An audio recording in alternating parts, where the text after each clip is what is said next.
अस्सलाम वालेकुम। अभी तो हम लोगों ने जो चीज़ें कवर कर ली हैं उसमें कोई क्वेश्चन किसी तरह का आप लोगों को अगर आ रहा है तो वो क्वेश्चन पूछ सकते हैं। अभी शुरुआत के 4-5 मिनट इसमें लगा लेते हैं। फिर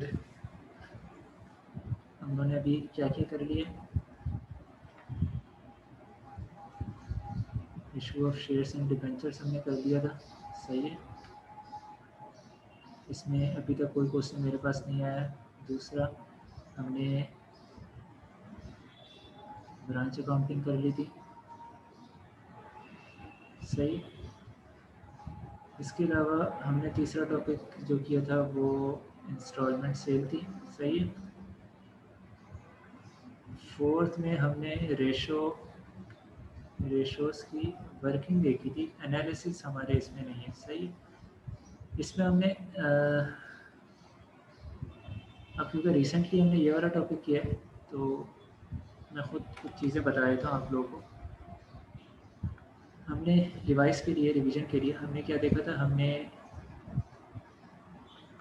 ग्रॉस प्रॉफिट मार्जिन, इसका फॉर्मूला देखा था, कंप्यूट किया था। Current ratio, asset test ratio,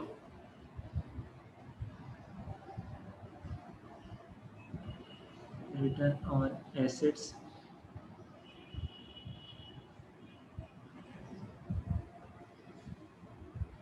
inventory turnover ratio plus in days, ये दोनों हमने देख लिए थे, सही। इसके अलावा हमने receivable turnover ratio plus in days, ये भी देख लिया था, सही। इसके बाद हमने वर्किंग कैपिटल देखा था। इसके बाद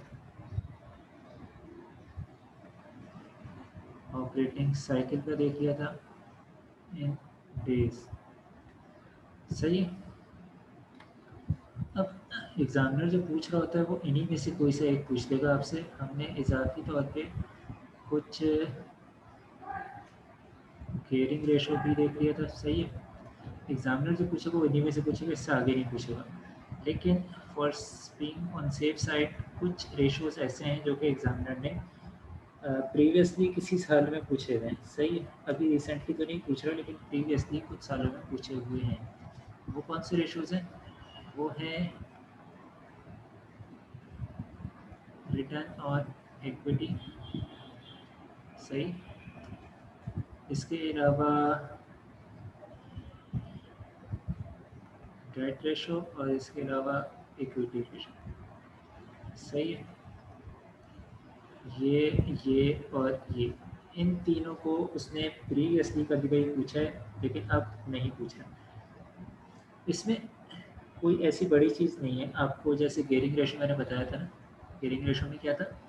गेयरिंग रेशो में था कि आपके पास जो टोटल फंड्स अवेलेबल हैं, सही है, आपकी जो टोटल इक्विटी है उसका कितना पोर्शन जो है वो डेट है, सही है।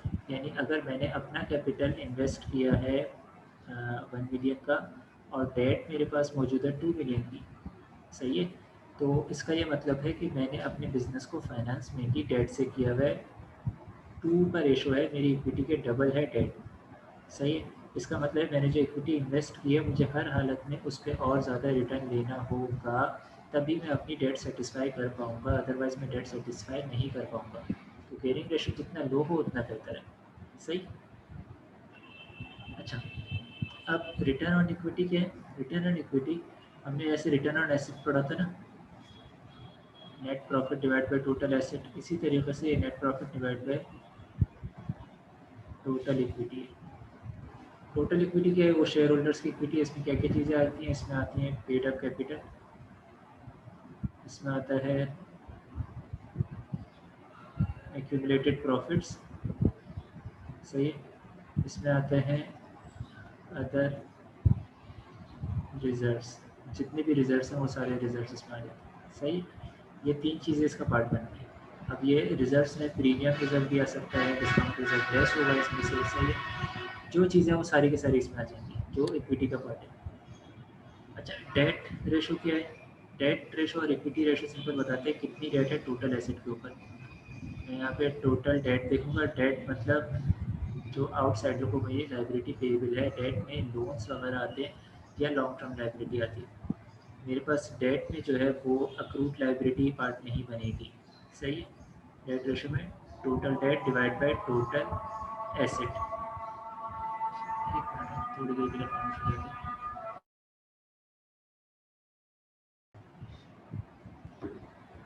चलो भाई, डेट रेशो में देखिए total date divide by total assets. सही, टोटल एसेट्स क्या होते हैं? Current asset, non current asset दोनों आ जाएंगे यहाँ पे। टोटल डेट में क्या आएगा? टोटल डेट में सिंपल एक्सटर्नल डेट्स आएंगी। इसमें आपके नॉर्मल प्रोविजंस वगैरह अप्रूवल ये सब चीज़ें नहीं आएंगी।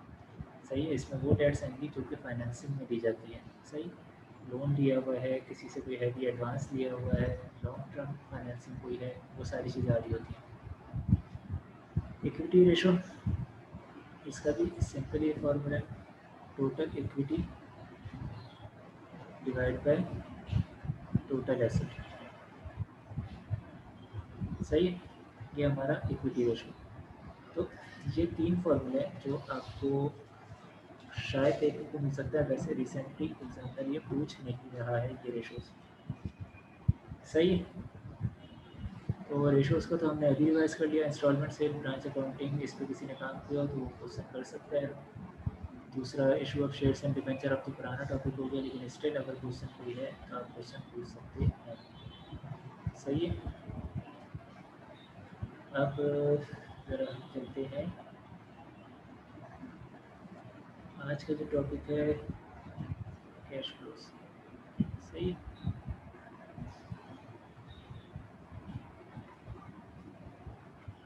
स्टेटमेंट और कैश फ्लोज, ये हमारा आज का टॉपिक है। सही, अब कैश फ्लोज में क्या चीज़ें हैं? हमारे कैश फ्लो जो बनते हैं ना, तो कैश फ्लो जो बनता है तो इसमें जो है वो बेसिकली आपके 3 टाइप की एक्टिविटीज़ होती हैं और 2 तरीके के मेथड होते हैं। मेथड क्या है? पहला डायरेक्ट मेथड है। सही, दूसरा इनडायरेक्ट मेथड। डायरेक्ट मेथड हमारे कोर्स में नहीं है, इनडायरेक्ट मेथड हमारे कोर्स में है। सही, डायरेक्ट मेथड में फिर भी बस ऐसे ही बताया था। डायरेक्ट मेथड में जो है वो जो कैश आया गया वो उस कैश की अकाउंटिंग हो रही होगी। सही, वो कैश रिप्रेजेंट हो रहा होता है कि जो मुझे रिसीवेबल से इतना रिसीव हुआ, मैंने इतने की मुझे कैश सेल हुई और इतने जो है वो रिसीवेबल के थ्रू रिसीव हुआ, इतने डिविडेंड पे किया। इस तरह की सारी चीज़ें ग्रॉस अमाउंट में आ रही होती हैं। इनडायरेक्ट मेथड क्या है? इनडायरेक्ट मेथड में सिर्फ एक चीज़ है, इन तीनों में ना जो एक्टिविटीज़ होती हैं, एक एक्टिविटीज़ होती है जो ऑपरेशन से आई है।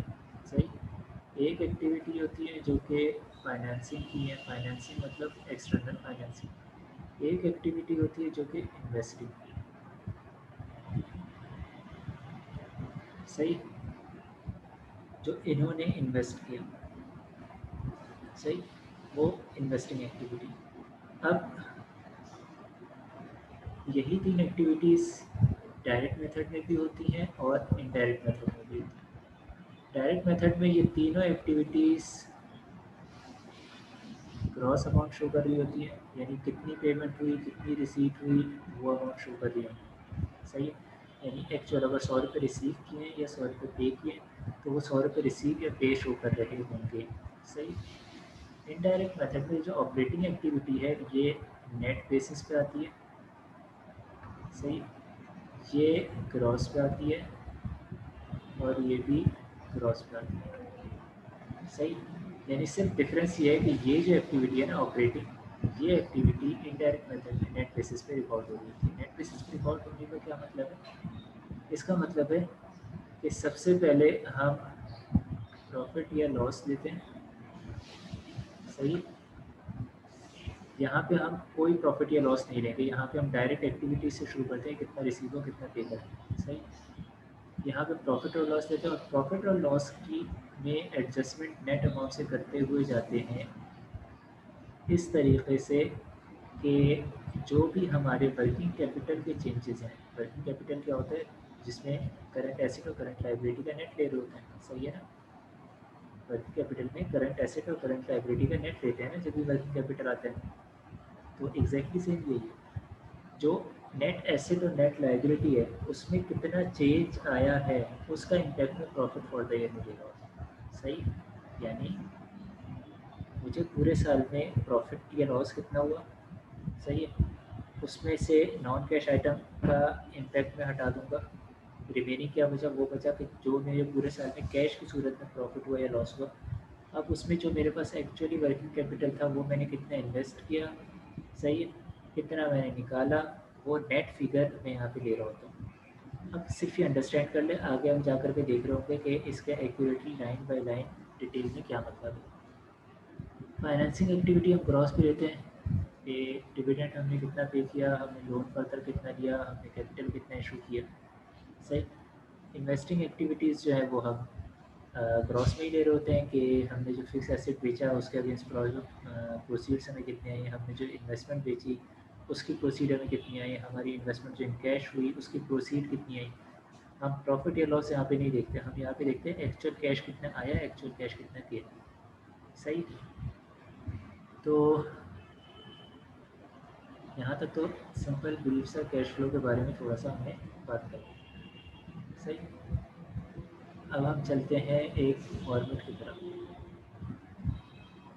फॉर्मेट क्या होगा कैश फ्लो का, ये याद रखिएगा। जो भी कंपनी का नाम है सबसे पहले कंपनी का नाम हम शो करते हैं, सही है। ये 1 2 छोड़, सबसे पहले हम कंपनी का नाम शो करते हैं, फिर उसका स्टेटमेंट का नाम शो करते हैं,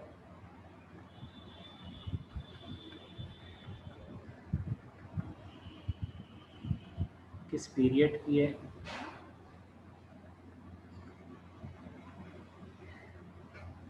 सही। उसके बाद करेंसी कौन सी है, कितना राउंड ऑफ है, सही। उसके बाद यहाँ से स्टार्ट होता है। अब प्रॉफिट और लॉस फॉर द ईयर, इससे स्टार्ट हुआ।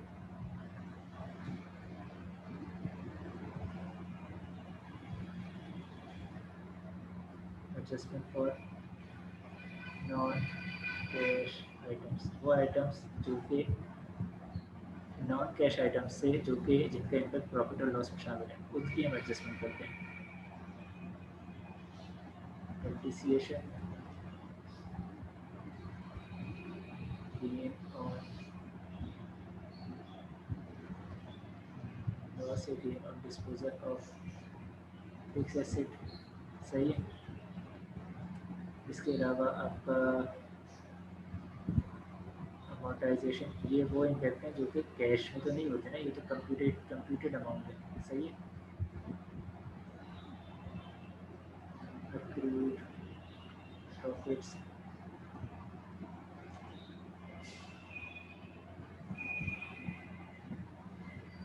फाइनेंशियल चार्जेस, सही है।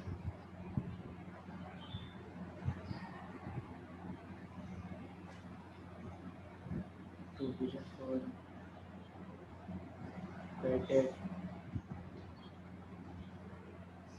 अदर प्रोविजंस, ये चीज़ आप अपने पास लिख लें ज़्यादा बेहतर है। डेप्रिसिएशन हमने प्रॉफिट या लॉस में बेसिकली इम्पैक्ट इसका नेगेटिव होगा, ये लेस हुई थी, एक्सपेंस चार्ज हुआ था तो प्रॉफिट को इसने कम किया था, सही है। अब हम क्या करेंगे, यहाँ पे हम इसे ऐड करते हैं। गेन और डिस्पोजल ऑफ एसेट, अगर लॉस था तो इसने मेरे प्रॉफिट को कम किया था, गेन है तो इसने मेरे प्रॉफिट को बढ़ाया था। लॉस है तो मैं ऐड कर दूंगा, गेन है तो मैं लेस कर दूंगा। अमोर्टाइजेशन सेम डेप्रिसिएशन वाला ऐड करूँगा, अप्रूव प्रॉफिट लेस करूँगा, फाइनेंशियल चार्जेस ऐड कर दूँगा, मेरे प्रॉफिट कम किया था, प्रोविजंस ऐड कर दूँगा, अदर प्रोविजंस अगर ये एक्सपेंस इनकम, अगर ये एक्सपेंस है तो मैं ऐड करूँगा, अगर ये इनकम है तो मैं लेस करूँगा। सही, ये चीज़ अपने पास लिख लें, आपको काम आएगी।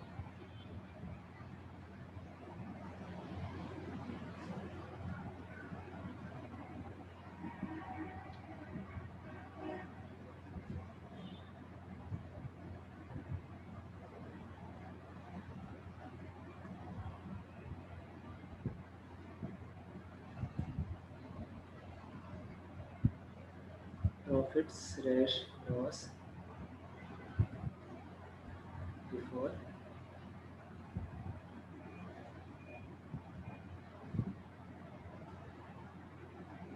Working capital changes. Working capital changes से पहले का प्रॉफिट और लॉस है ये, जो कि कैश का है। एक तो एक्चुअल प्रॉफिट और लॉस है जिसमें अप्रूवल की सारी इम्पैक्ट मौजूद है। उसके बाद अब ये है जिसमें कैश का इम्पैक्ट है, यानी जो कि सिंपल हमें कैश की कैश आया या कैश गया वो बता रहे हैं।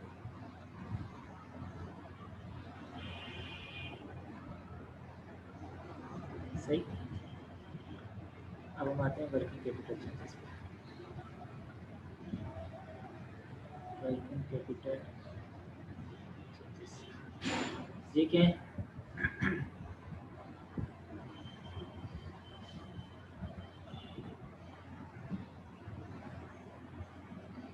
Increase slash decrease in current assets, decrease slash increase in current liabilities. अब करंट एसेट के जितने भी आइटम है एक्सेप्ट फॉर कैश, जब हम कैश फ्लो बना रहे हैं तो हमें कैश का तो क्लोजिंग बैलेंस नहीं लेना ना, वो तो हमारा कैश फ्लो बनेगा तो एंड में ऑटोमेटिकली रीच होगा। तो एक्सेप्ट फॉर कैश जितने करंट एसेट हैं अगर वो बड़े हैं तो लेस हो जाएंगे, अगर वो कम हुए हैं तो वो ऐड हो जाएंगे। वजह इसकी क्या है? अगर कोई एसेट मेरा बड़ा है तो क्या वजह होगी? बढ़ने की वजह ये होगी ना कि मेरे मैंने सेल की लेकिन मुझे कैश रिसीव नहीं हुआ, मेरा एसेट बढ़ गया। किसी भी वजह से मुझे कैश नहीं मिल सका, मेरा एसेट दूसरा एसेट बढ़ गया।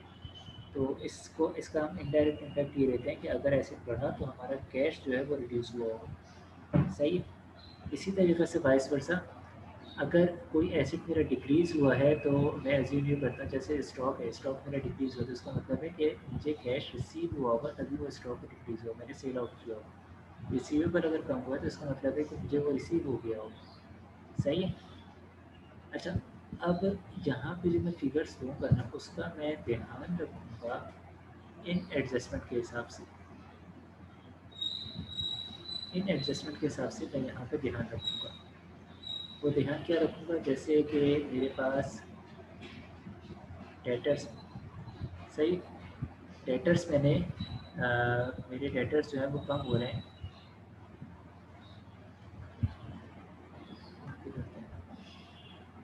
ट्रेड डेट 2020 में 19,000 पे, 2019 में ये थे 30,000। सही। अब जैसे ये प्रोविज़न फॉर बैड डेट है, मैंने प्रोविज़न फॉर बैड डेट यहाँ पे चार्ज किया था और वो था, प्रोविज़न था 2,000। सही। अब अगर मैं यहाँ पे सिंपल इन दोनों का डिफरेंस लेके निकाल दूँ, 30 प्लस 19,000, 11,000 में यहाँ पे पॉजिटिव में लिख दूँ तो इसका क्या मतलब है? इसका मतलब है ये बता रहा है 11,000 से मेरा रिसीवेबल जो है वो कम हुआ है, तो इतना मुझे कैश रिसीव हुआ होगा, जबकि इसमें तो 2,000 की तो नॉन कैश की एडजस्टमेंट थी। सही है। तो हम यहाँ पे जितने प्रोविज़न चार्ज कर रहे हैं ना उनका हम यहाँ पे ध्यान रखेंगे। हम क्या करेंगे, हम उनकी मूवमेंट बनाएंगे। मूवमेंट क्या बनेंगे? मूवमेंट हम ये बनाएंगे, ओपनिंग बैलेंस क्या था, वो था 30,000, फिर उसके बाद मैंने प्रोविज़न कितना किया, वो था 2000, सही।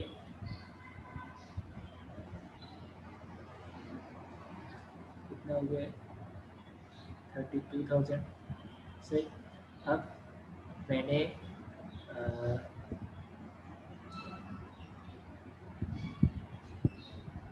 क्लोजिंग बैलेंस क्या है, क्लोजिंग बैलेंस है 19,000,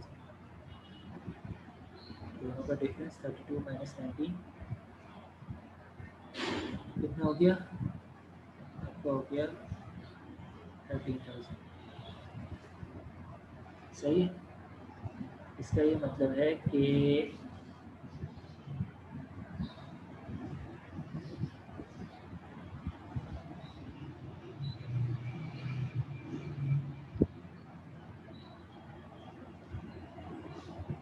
मेरे 13,000 से बेसिकली रिसीवेबल जो है वो रिड्यूस हुए थे।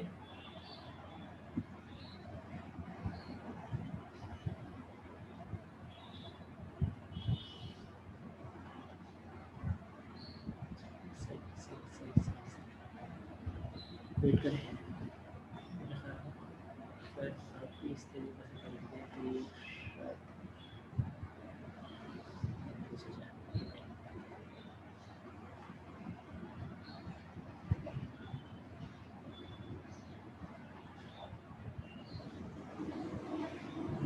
मूवमेंट को आप ऐसे बनाएं, आप इस तरह से मूवमेंट को आप ऐसे बनाएं, ज़्यादा से आप टी अकाउंट बनाएं, सही। ओपनिंग बैलेंस क्या है, 30,000, सही है। प्रोविज़न कितना चार्ज किया, 2,000, सही है। क्लोजिंग बैलेंस क्या बचा है, 19,000। कौन सी अमाउंट बढ़ी है, 30 बढ़ी आ रही है।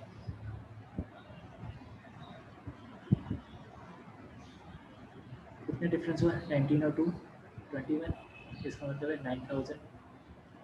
9,000 मुझे कैश रिसीव हुए, तो इसका मतलब है मैं यहाँ पे 9,000 लिखूँगा, सही है। अब इस टी अकाउंट को बनाने में किसी को कोई इशू है तो बता दें। ये टी अकाउंट की नॉर्मल एंट्रीज हैं।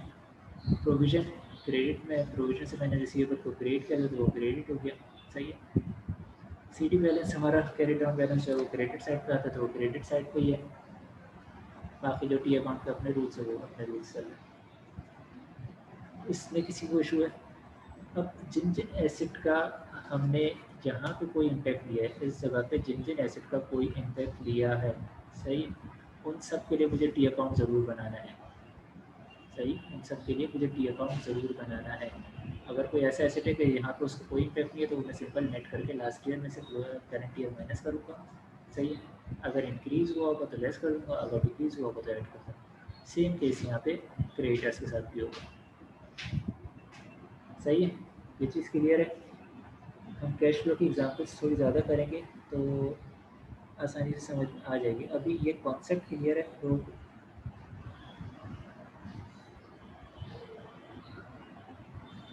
सही।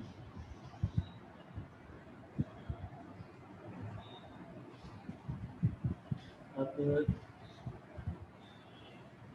इसके बाद आपकी आती है investing activities.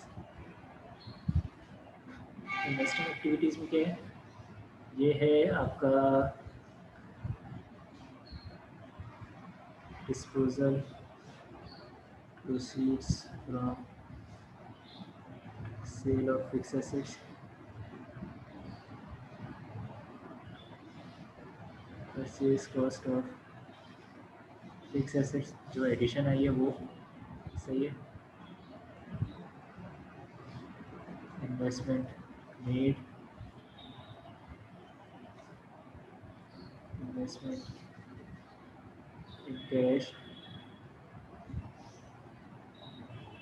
deposit received, deposit repaid slash made, सही। अब ये सारे जितने आइटम इस तरह के, ये सारे के सारे आपके इन्वेस्टिंग एक्टिविटीज़ में आते हैं। ये भी आप अपने पास लिख लें, disposal of proceeds disposal proceeds from a sale of fix asset, disposal हुआ है, हमारे पास कैश आया होगा, ये ऐड होगा। सही है। Purchase cost of fix assets ये लेस हो जाएगी, फिक्स एसेट आया है, हमने कैश पे किया होगा। इन्वेस्टमेंट मेड लेस होगा, इन्वेस्टमेंट इन कैश ऐड हो जाएगा, कैश आया होगा। डिपॉजिट रिसीव ऐड हो जाएगा, ये लाइबिलिटी है। सही है। डिपॉजिट से वाली लाइबिलिटी जो आप किसी से कोई डिपॉजिट रिसीव कर रहे हो तो। और डिपॉजिट रीपेड, तो जो डिपॉजिट हमने यहाँ पे दिया था उसको अगर रीपे कर रहे हैं तो, या कोई फर्दर डिपॉजिट हमने बनाया है कहीं पर पे किया हमने तो वो लेस, या वो डिपॉजिट हमें वापस रिसीव हुआ तो भी ऐड हो जाएगा। सही है। ये है investing activity.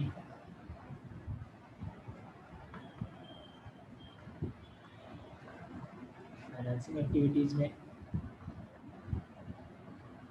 Issue of capital, loan receive, loan repaid. सही है। इस तरह की चीज़ें आ रही होंगी जो डिविडेंड पेड। सही। अब इशू ऑफ कैपिटल, किसके अगेंस्ट पैसे रिसीव होंगे, मुझे ऐड हो जाएगा लोन रिसीव, ये भी ऐड हो जाएगा। लोन रीपेड ये लेस होगा, डिविडेंड ये लेस होगा। सही। अच्छा, डिविडेंड इनकम मुझे रिसीव हुई है, अब मैं क्या करूँ, वो मैं फाइनेंसिंग एक्टिविटीज़ में हूँ क्या? नहीं, डिविडेंड इनकम जो मुझे रिसीव हुई है ना वो मेरी इसमें शामिल है ऑलरेडी। सही है। अगर मैंने उसका सिंपल रिसीवेबल बुक किया है तो वो यहाँ से लेस हो जाएगी। सही है। और जितना रिसीव हुआ है वो फिर ऐड हो रहा होगा। अगर मैंने एक्चुअल कैश रिसीव की बेसिस पर बुक की है तो यहाँ से कुछ भी लेस नहीं होगा, यहाँ पे भी कोई इम्पैक्ट नहीं है। सही। अच्छा, एक चीज़ और है, जब मैं आपके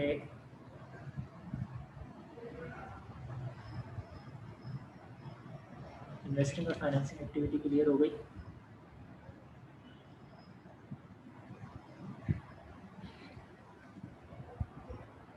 इन्वेस्टिंग और फाइनेंसिंग एक्टिविटीज़ क्लियर हो गई।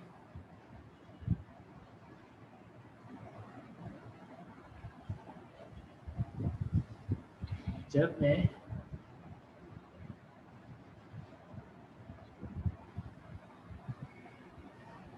ये वर्किंग कैपिटल चेंजेस जो आ रहा है ना, इंक्रीज और डिक्रीज, ये वाला इम्पैक्ट मैंने ले लिया। इस इम्पैक्ट को लेने के बाद जो भी सम आ रहा होता है, यहाँ पे मैंने फाइनेंस कॉस्ट को ऐड कर दिया था, यहाँ पे मैं फाइनेंस कॉस्ट पेड इसको लेस कर दूँगा। सही। Taxes paid. अच्छा, ये जो प्रॉफिट होता है ये बिफोर टैक्स वाला होता है। सही है। तो यहाँ पे टैक्स का कोई इम्पैक्ट नहीं आएगा, लेकिन यहाँ पे अगर मैंने कोई टैक्स पे किया हुआ है तो वो भी लेस हो जाएगा। सही। इसके अलावा डिविडेंड रिसीव्ड वाली जो चीज़ है, सही, वो यहाँ पर ऐड हो जाएगी अगर मैंने यहाँ पे कहीं लेस किया हुआ है तो। सही है। जहाँ तक कोई किसी को कोई इशू हो कुछ हो, अब क्योंकि कैश फ्लो की थ्योरी जो है वो तकरीबन कंप्लीट है। अब हम क्वेश्चंस करेंगे, क्वेश्चन करते हुए कुछ देखेंगे कि कैसे। किसी का कोई क्वेश्चन आ रहा हो जहन में तो पूछ लेना चाहिए।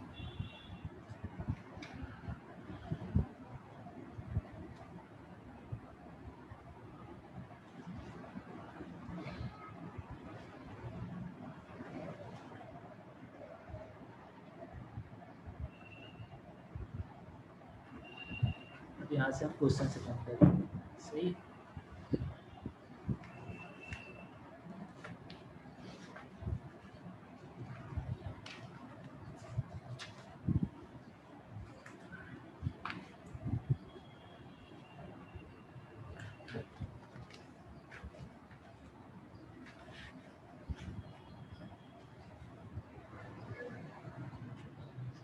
सबसे पहला क्वेश्चन जो हमारे, ये देख लेते हैं।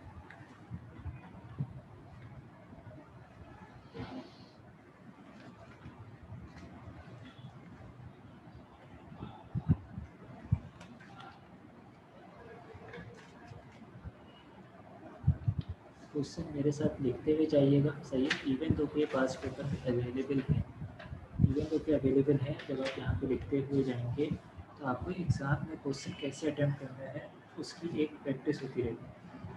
सही है, पढ़ना भी थोड़ा सा आ जाएगा। ओके जी, हम लिखते हुए जा रहे हैं।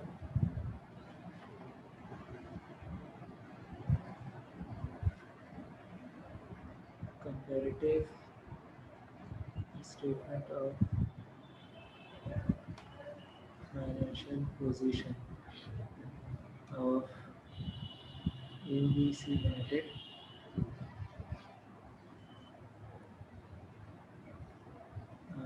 के सही क्या है, ये हमें डाटा दे रहे हैं कैश 31/12/2020, 31/12/2019। कैश ये बोल रहे हैं हमारे पास 80,000 और ये बोल रहे हैं 60,000। सही। इसके बाद हमें बोल रहे हैं कि अकाउंट रिसीवेबल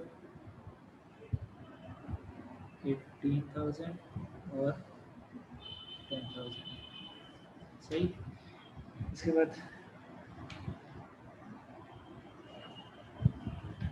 इन्वेंट्री है 34,000 और 30,000।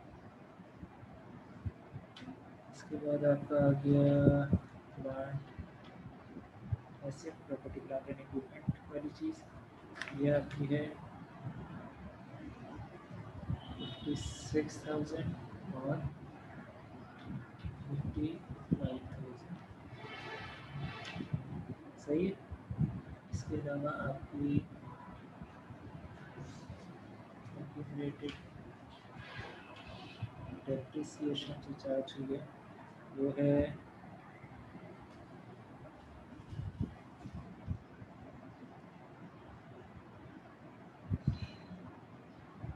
20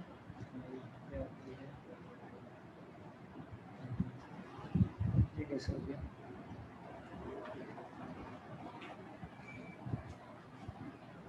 टोटल आपका आ रही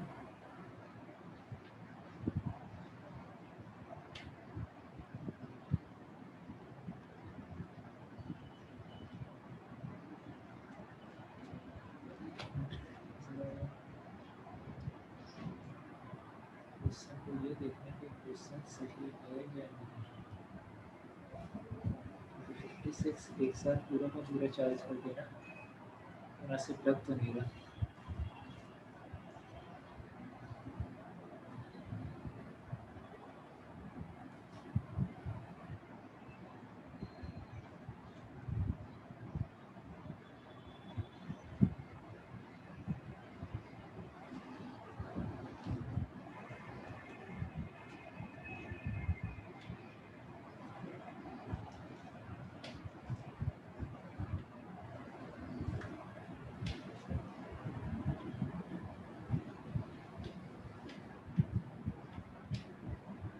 लगभग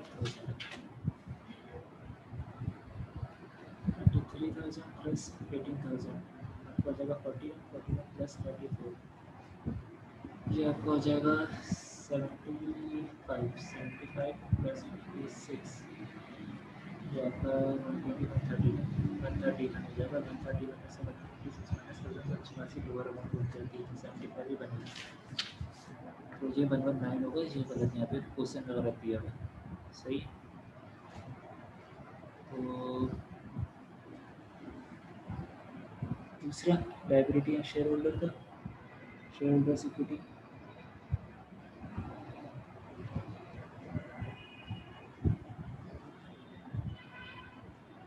आपका अकाउंट्स पेएबल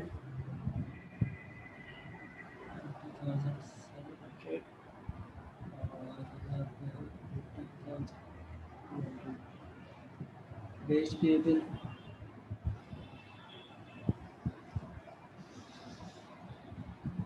800 और 300।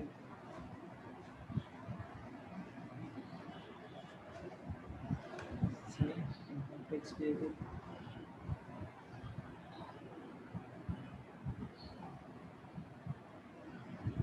यहाँ पर है 500 का और 1500 अब मेरे शेयर कैपिटल आ जाएगा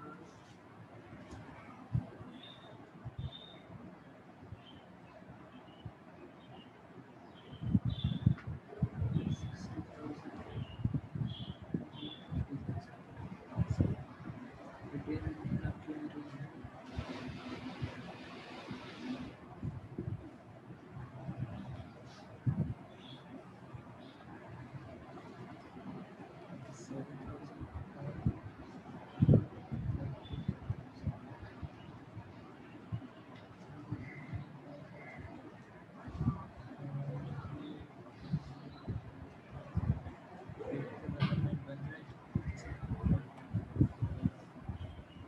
सही है।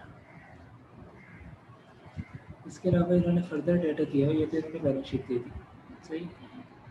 ये वो क्वेश्चन है जो कि थोड़ा सा लेंथी क्वेश्चन बना करके दिया हुआ है, तमाम चीज़ें इसमें आ रही हैं लेकिन कोई चीज़ घुमा भी नहीं दी, चीज़ें सीधी सीधी थोड़ी रखी हैं। सही।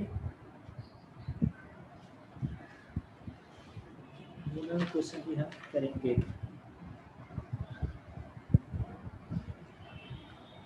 उसके बाद ये बोल रहे हैं कि इनकम स्टेटमेंट जो है वो एज फॉलोज है। सेल्स इन्होंने की थी 59,000 की,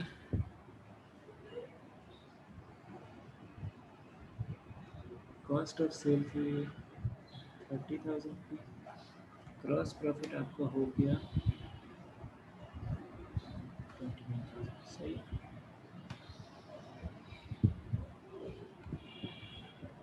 इसके बाद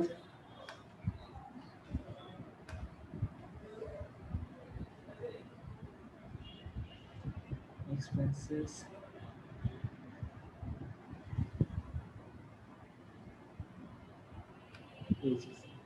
सही, डेप्रिसिएशन, अदर ऑपरेटिंग एक्सपेंसेस,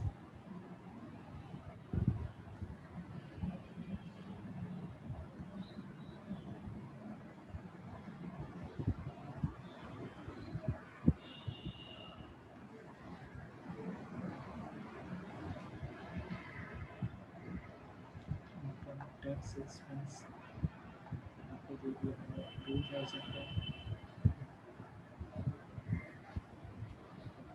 पूरा जो सम होगा वो आ गया 20,000 और आपके पास नेट प्रॉफिट आ गया 9,000। सही। इसके बाद ये कहते हैं other information.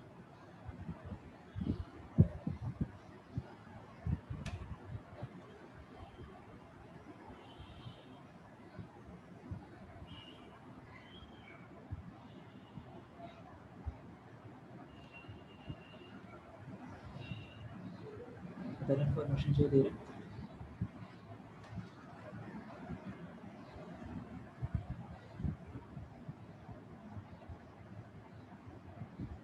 Foreign transactions incurred during 2020। सही। और क्या थी?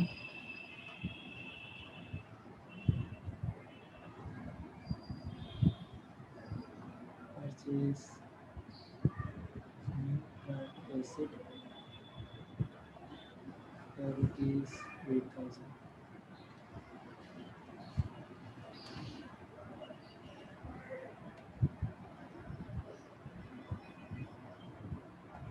issue ordinary shares at par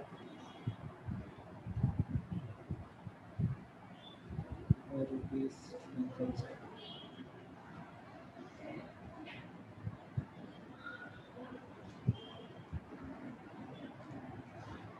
Declared and paid dividend in cash rupees 3000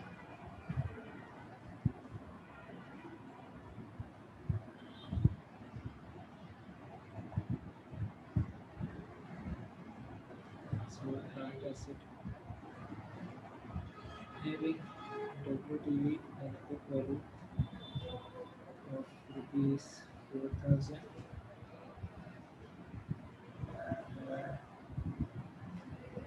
accumulated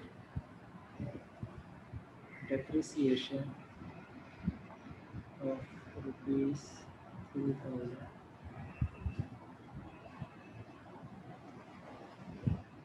rupees sold for rupees 4000 in cash.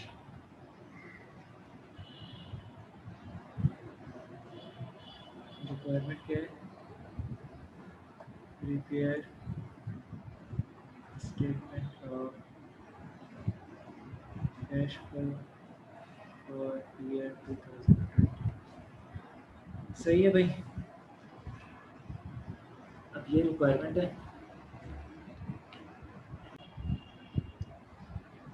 सही है, ये था कंप्लीट क्वेश्चन। अब ज़रा क्वेश्चन को थोड़ा सा देख लेते हैं। प्रॉफिट और लॉस मेरा सिंपल बना हुआ है, सही है, कोई ऐसी खास चीज़ नहीं है यहाँ पे, नॉर्मल सी है। बस मुझे एक बात का ध्यान रखना है कि मुझे ये जो प्रॉफिट लेना है ये बिफोर टैक्स वाला लेना है, सही, बिफोर टैक्स वाला प्रॉफिट लेना है मुझे। दूसरा, फाइनेंस चार्जेस यहाँ पे कहीं है ही नहीं, तो इसकी कोई मसला ही नहीं है हमें, सही। दूसरी क्या चीज़ है, दूसरी, अब अगर बैलेंस शीट के ऊपर हम देखते हैं तो बैलेंस शीट में कोई आइटम ऐसे नज़र नहीं आ रहा, एक हमें नज़र आ रहा था जो थोड़ा सा इशू कर रहा था, वो हमने सही कर ली, सही। अब जो भी चीज़ रहती है ना, वो क्या है, वो है ये जो इन्होंने कुछ पॉइंट्स दिए।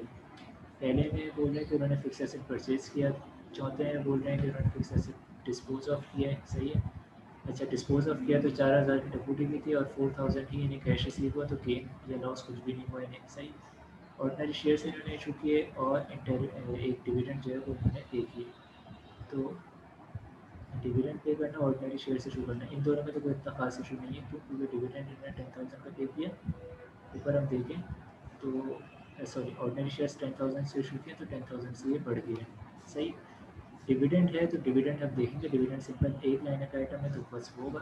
अब हमारे पास सिर्फ एक आइटम बचता है, ये न्यू प्लांट वाला। इसके लिए हम टी अकाउंट बना लेते हैं अपनी वर्किंग के तौर पे, सही है। एक वर्किंग हम लिखते हैं और प्लांट एसेट का टी अकाउंट बनाते हैं। अच्छा, टी अकाउंट में हम एक काम ये कर रहे हैं कि एक्यूमुलेटेड डेप्रिसिएशन और कॉस्ट इसका अलग अलग बनाना है, दोनों को एक साथ लेके चल रहे हैं। B D balance accumulated depreciation का कितना था और कॉस्ट का कितना था, 55,000 और 10,000 और 56,000 और 12,000।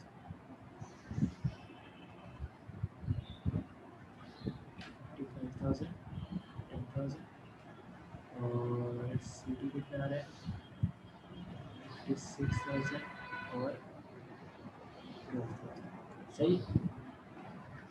ये बोल रहे हैं कि डिस्पोज ऑफ कॉस्ट,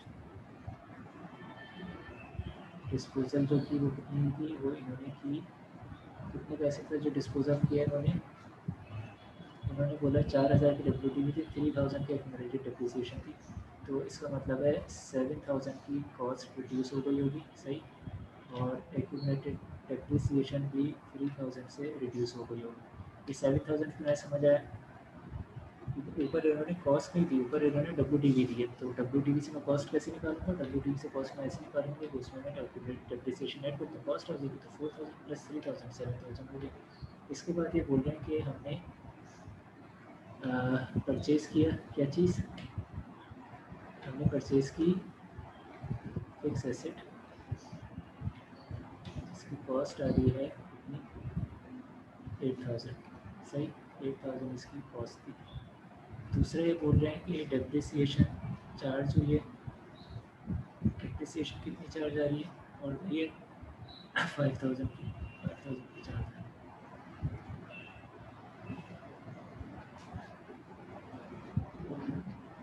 दोनों में से बड़ी साइड कौन है, 56 प्लस 10 आपका 66 और 7000 ये आपको हो गया 73 प्लस 5 78,000। सो ये कितना हो रहा है 55 प्लस 12 आपका हो गया 67 और ये 70 और ये 70 दोनों इक्वल है, इसका मतलब है चीज़ें हमारी बराबर सही है। अब हम अपनी statement of cash flows banana start करते हैं। सबसे पहले हम कंपनी का नाम लिखेंगे ABC company limited. Statement of cash flows for the year ended December 31st 2020। यहाँ पे हम लिखेंगे अमाउंट्स इन रुपीज़ सही। सबसे पहले हम लेंगे प्रॉफिट बिफोर टैक्स। ये क्या था 9,000 मेरा प्रॉफिट था और इसमें 2,000 टैक्स रिजल्ट हो चुका था, इसका मतलब है 11,000 से मैंने लिया सही। इसके बाद मैं क्या कर रहा हूँ एडजस्टमेंट और non cash items. Depreciation charge कितनी अमाउंट की थी 5,000 की थी, ऐड होगी लेस होगी, ये ऑलरेडी लेस हुई है तो ये ऐड हो जाएगी सही। इसके बाद मेरे पास क्या आ रहा था, क्या कोई ऐसे दूसरा आइटम है जो यहाँ पे चार्ज हो रहा है, बस डेप्रिसिएशन ही था और तो कोई ऐसी चीज़ यहाँ पे इन्होंने नहीं दी, सिर्फ डेप्रिसिएशन ही। अच्छा गेन या लॉस कुछ नहीं हुआ तो गेन या लॉस यहाँ पे रिवर्स नहीं होगा सही है। डिविडेंड का अभी यहाँ पे नॉन कैश आइटम में काम नहीं है तो ये आपको हो गया 16,000 profit before working capital changes. Working capital changes में क्या आया जाएगा, increase slash decrease in current assets. अब वो क्या है,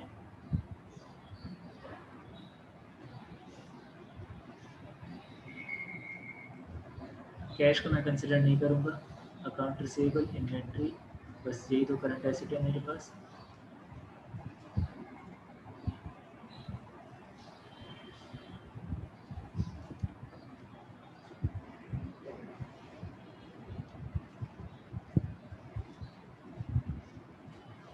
अकाउंट रिसीवेबल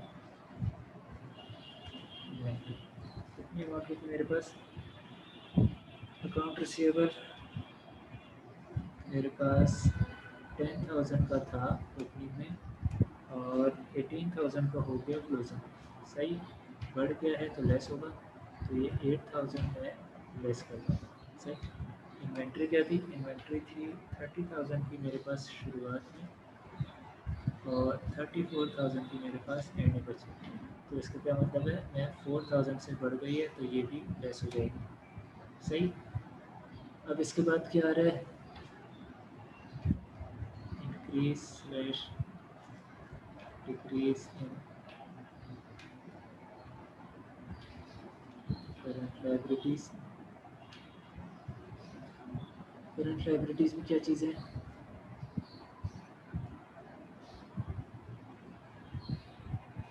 करंट लायबिलिटीज़ में है मेरे पास अकाउंट पेएबल वेज पेएबल, बस इनकम टैक्स पेएबल को मैं अभी बाद में छेड़ते हैं, अकाउंट पेएबल और वेज पेएबल ये दो चीज़ें सही है।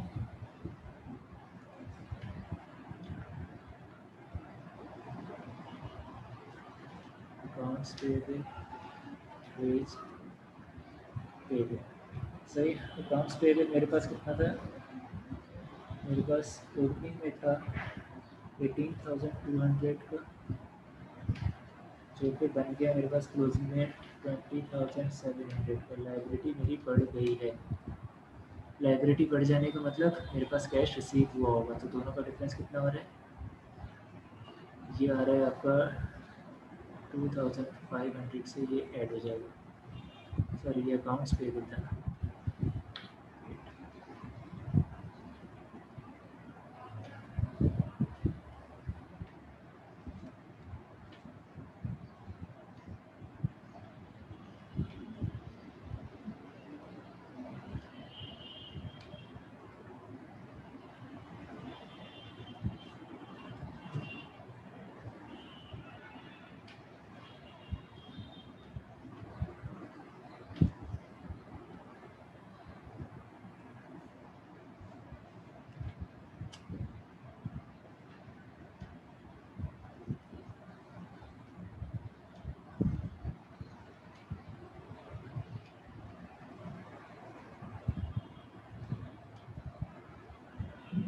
सही है। वेज पेपर कितना है आपका? 300 था, वो 800 पे पहुँच गया। ये आपका था 300 और ये 800 पे पहुँच गया, ये भी बढ़ गया और 500 से बढ़ा है तो ये भी ऐड हो जाएगा। कितना हो गया मेरे पास? 16,000 में से 8,000 लेस करो तो 4,000 लेस करो, मेरे पास 4,000 बचा। 4,000 में 3,000 ऐड कर दूँ, मेरे पास 7,000। सही। अब मैं इनटेक लूँगा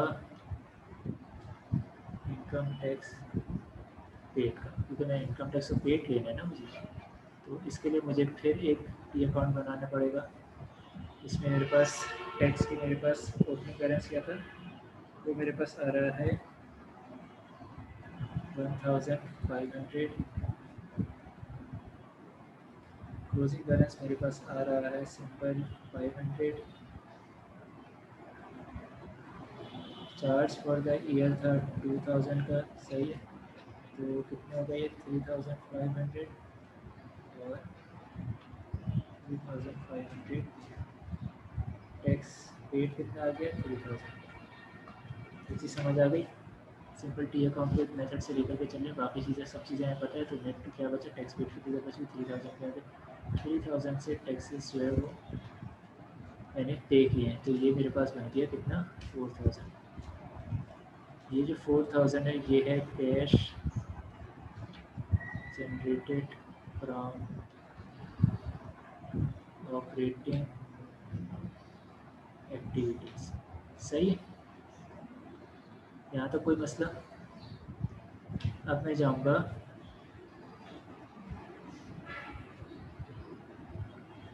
इन्वेस्टिंग एक्टिविटीज़ में। इन्वेस्टिंग एक्टिविटीज़ में क्या चीज़ें आई थी? इन्वेस्टमेंट्स कोई मैंने अगर किए वो आ गई थी, फिक्स एसेट की सेल और परचेज आ गई। सही है। तो फिक्स एसेट की जो सेल और परचेज है,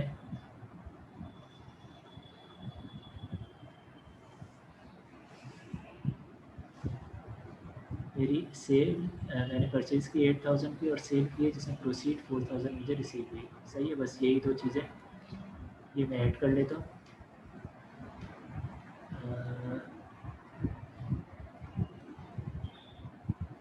परचेज ऑफ प्लांट एसेट, ये पेमेंट है। सही है। 8,000 की ये मेरे पास लेस हो जाएगी। सही। और proceeds from sale of plant asset, ये मेरे पास 4,000 से ऐड हो जाए। सही। तो मेरे पास फाइनेंसिंग एक्टिविटी से कितना आ गया?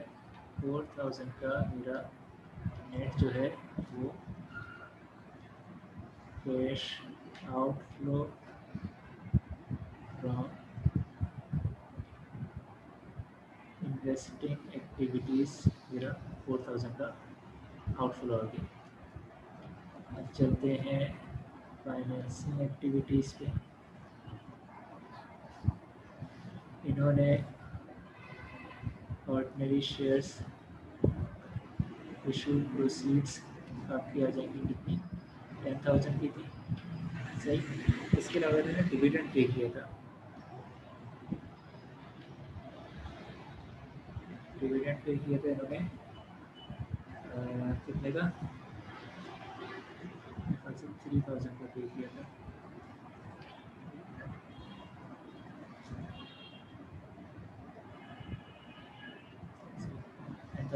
डिविडेंड 3,000 का पे किया। सही। इसके अलावा तो कोई दूसरी चीज़ यहाँ पे नहीं है हमारी, छूट तो मेरी कोई चीज़। रिटेन अर्निंग का भी एक हम टी अकाउंट बना के देखते हैं, इसमें कोई दूसरी दिक्कत तो नहीं है। सही है। देखने के लिए रिटेन अर्निंग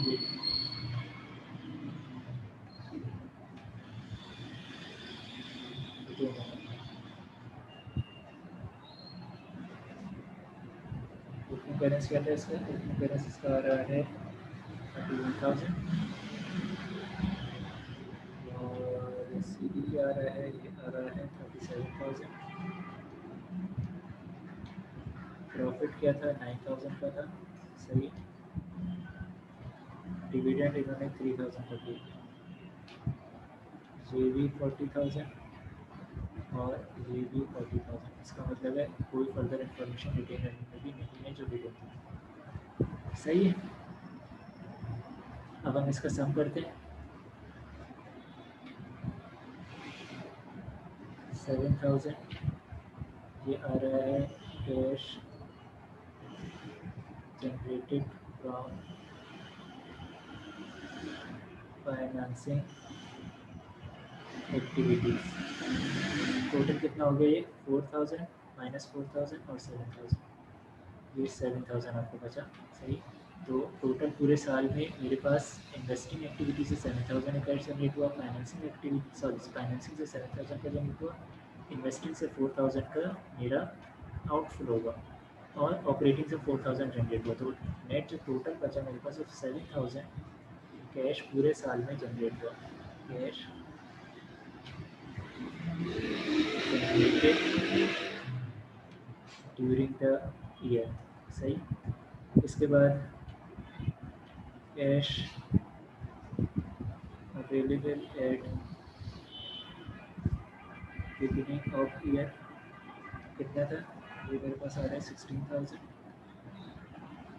टोटल कितना हो गया, ये हो गया 23,000।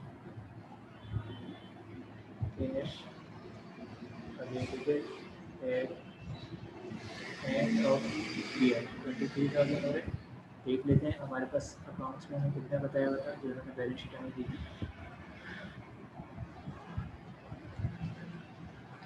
ये उन्होंने बैलेंस शीट जो हमें दी है इसमें भी कैश हमें बताया हुआ है 23,000। सही है।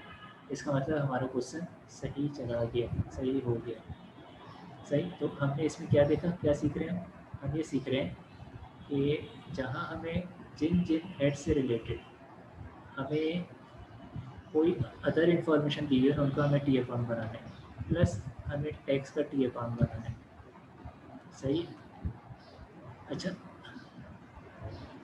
मैंने यहाँ पे ऑर्डिनरी शेयर्स और डिविडेंड क्योंकि ये स्ट्रेट चीज़ें थी मैंने छोड़ दी थी, लेकिन एंड में जाकर के टी अकाउंट स्टिल बनाया। तो याद रखें कि रिटेन अर्निंग का भी टी अकाउंट आप हमेशा बनाएंगे, टैक्स का टी अकाउंट हमेशा बनाएंगे, बाकी यहाँ पे जिस तरह की जो एडजस्टमेंट दी गई है उसका टी अकाउंट आप हमेशा बनाएंगे। सही। उन हेड्स का टी अकाउंट जो कि यहाँ से इंटैक्ट हो रहे हैं और इन दोनों हेड का आप हमेशा टी अकाउंट बनाएंगे ताकि आपको मूवमेंट पता चले। रिमेनिंग फिर आपके ऊपर है कि आप उसका बनाते हो नहीं बनाते, ज़रूरत है तो बना लो, नहीं ज़रूरत है तो छोड़ दो। बाकी हमने ऐसे भी देखिए कि हम आराम से कंप्यूट कर सकते हैं। सही। ये आपका लेंथी तरीन क्वेश्चन था जो कैश फ्लो का आ सकता है, जो आया है। इससे बड़ा कैश फ्लो का क्वेश्चन नहीं आया। हाँ, अब ये होता है,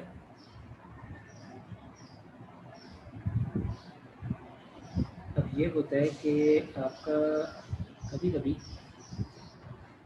आपसे कुछ ऐसे क्वेश्चन पूछ लेते हैं कि जो थोड़े से घुमाने वाले होते हैं। सही। तो वो भी देख लेते हैं। देखिए, अब पहला क्वेश्चन हमने करके कैसे किया, हमने इसे किया कि हमें कुछ हेड ऑफ अकाउंट्स हैं उनके टी अकाउंट हमें ज़रूर बनाने हैं। सही। अब हम चलते हैं ज़रा एक नए क्वेश्चन की तरफ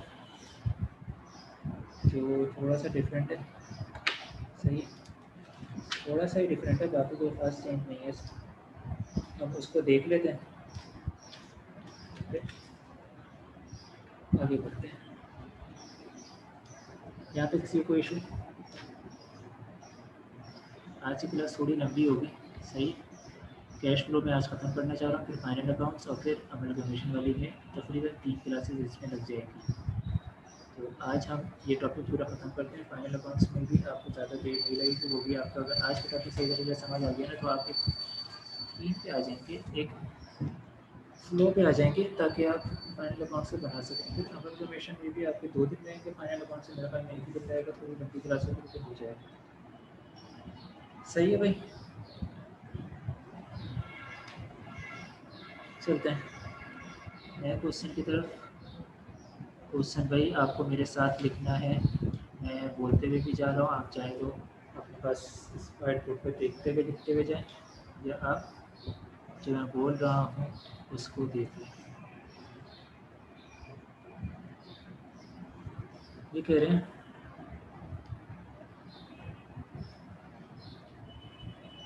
कि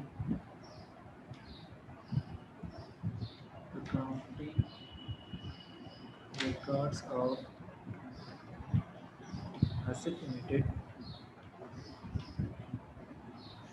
shows the following balances at the end of year 2020 and 2021। सही। क्या बता रहे हैं? वो बता रहे हैं डेबिट बैलेंस। अब देखिए यहाँ पे ये घुमा रहे डेबिट पे, ऐसे तो लाइबिलिटी में नहीं इन्होंने जोड़ा, इन्होंने डेबिट बैलेंस और क्रेडिट बैलेंस में करा। सही, कोई बात नहीं, हम देख लेते हैं। डेबिट बैलेंस से क्या बोल रहे हैं? ये बोल रहे हैं debit balances on February 28, 2020, 21 and February 28, 2020। Year and कुछ भी हो सकता है, इनका ईयर एंड February 28 है। सही।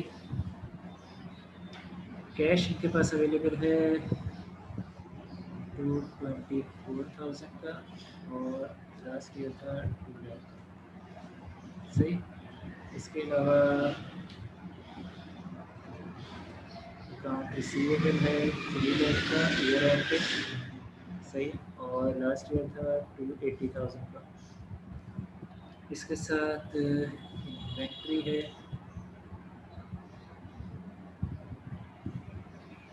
264,000 की। लास्ट ईयर ये थी 270,000। सही। इसके अलावा इनके पास इक्विपमेंट है और पेटेंट है।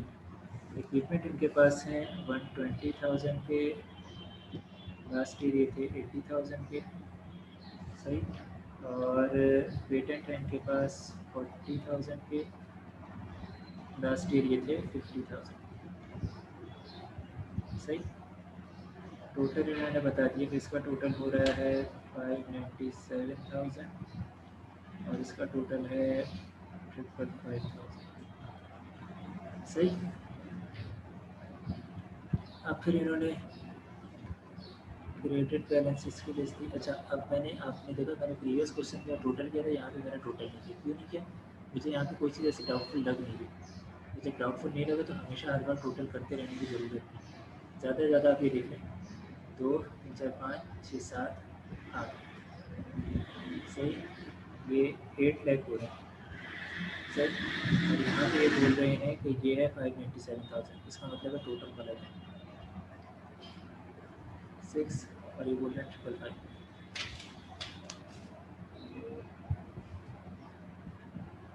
इसका ज़रा टोटल करके देख लेते हैं।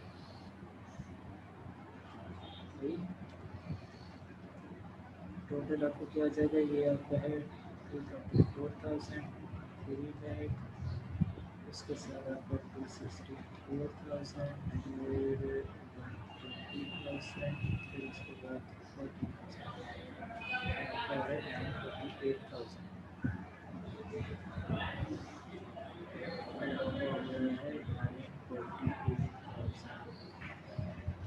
सही। इसको भी देख लेते हैं दूसरे वाले को। ये आपका है 2 lakh plus 280,000 plus 270,000 plus 80,000 plus 50,000। ये आपका हो रहा है 880,000।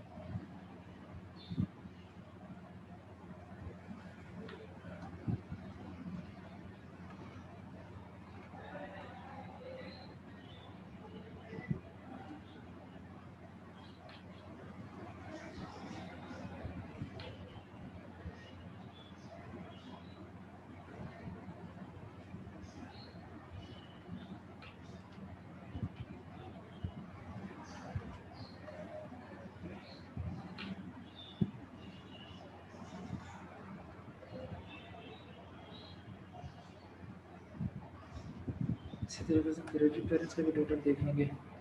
सही आ रहा है नहीं आ रहा? वो कह रहे हैं एक्यूमुलेटेड डेप्रिसिएशन आपकी है 32,000 की। इसी साल के एंड में लास्ट ईयर ये थी 24,000। सही।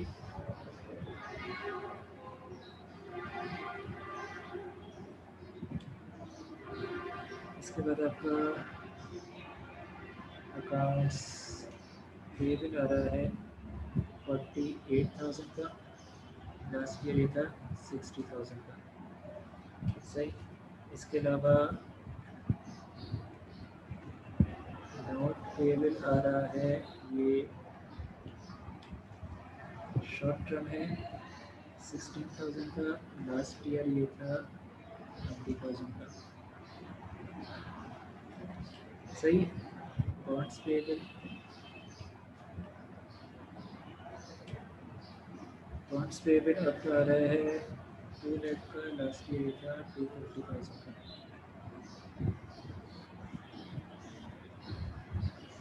शेयर कैपिटल, कैपिटल का एस ईयर आ रहा है 580,000 का, लास्ट ईयर ये था 480,000 का। सही। इसके बाद रिटेन अर्निंग इनकी इस ईयर है 72,000 पे, लास्ट ईयर की 56,000। टोटल यहाँ पे खुद बोल रहा है ये 948,000 है, और यहाँ पे ये दोबारा बोल रहे हैं 948,000। एक मिनट ज़रा इसका भी टोटल देख लेते हैं। हमारा ये आ रहा है 32 plus 48,000 plus 16,000 plus 4 plus 580,000 plus 72, ये तो 948 है। सही है। दूसरा आपका आ रहा है 24,000, 60,000, 20,000, 240,000 प्लस 480,000 प्लस 56,000, तो आपका आ रहा है 880। ये आपका आ रहा है 880,000। सही। इसका मतलब बैलेंस शीट हमने पूरी दे दी है, इसके ऊपर अगर हम काम करें तो अपना सारी चीज़ें याद हो जाएंगी।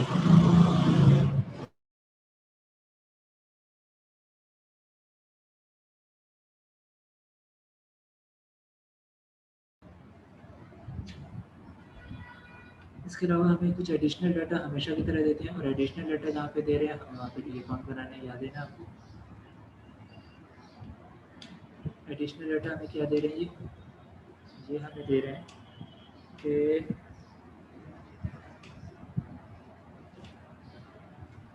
equipment that cost rupees 20,000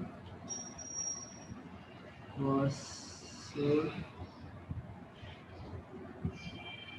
during the year for rupees 8,000. सही। The book value of sold asset was rupees 8,000। सही। यानी जितने का बेचा वही उसकी बुक वैल्यू भी थी। इसके अलावा ये बोल रहे हैं कि cash dividend of rupees 8,000, 80,000, sorry 80,000 were declared and paid during the year। सही। रिक्वायरमेंट क्या है,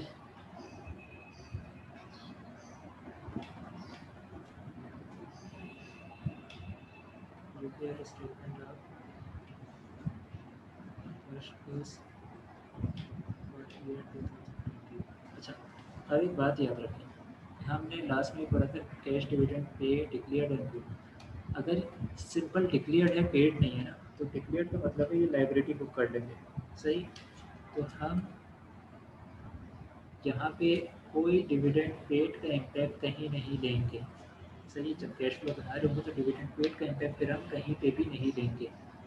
लेकिन अगर सिंपल सिर्फ डिक्लेयर नहीं लिखा हुआ, पेड भी लिखा हुआ है, तो हम वही ट्रीटमेंट करेंगे जो हम अभी करते हुए आ रहे हैं।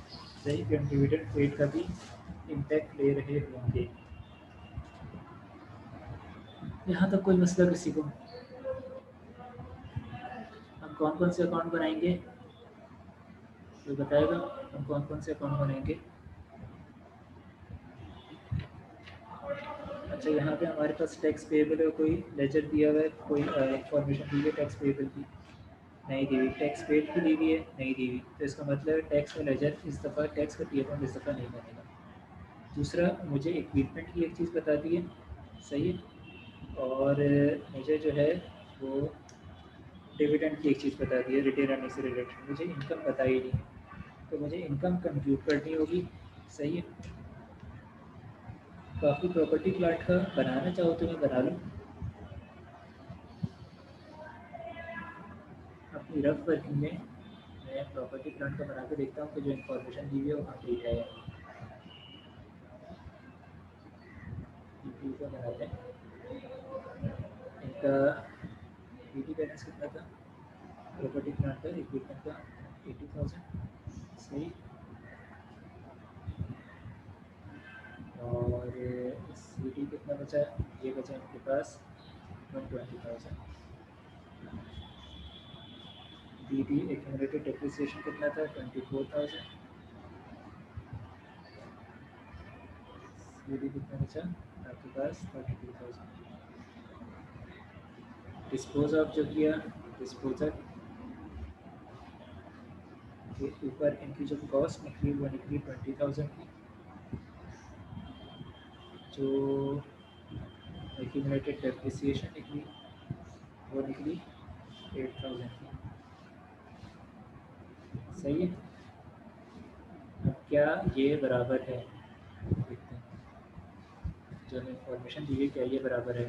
24, 120 और 20, ये हो गए 140, 164,000, सही। 80 और 40, 120, ये हो गए 120,000। इसका मतलब है मैंने कुछ परचेज़ किया, सही है ना। एक्यूमुलेटेड डेप्रिसिएशन देख लो 24। अच्छा, चार्ज फॉर द ईयर भी मैं दूँगा ना इसका, डेप्रिसिएशन का चार्ज यहाँ पे दिया हुआ है मेरे, मुझे डेप्रिसिएशन का चार्ज नहीं दिया हुआ, सही है। तो इसका मतलब है मुझे प्रॉपर्टी प्लांट का टी अकाउंट बनाने की ज़रूरत पड़ रही है, और वो भी ऐसी पड़ रही है कि मैं चार्ज अलग बनाऊंगा और कॉस्ट का अलग बनाऊंगा, एक्यूमुलेटेड का अलग बनाऊंगा और कॉस्ट का अलग बनाऊंगा, सही है। क्यों? क्योंकि मुझे एक टी अकाउंट से दो अननोन फिगर पता नहीं चल सकती। दो अननोन फिगर अगर है तो मुझे दो टी अकाउंट बनाने पड़ेंगे।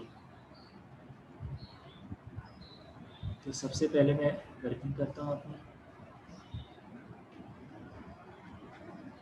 वर्किंग क्या है मेरे पास? प्रॉपर्टी प्लांट जो है वो कॉस्ट और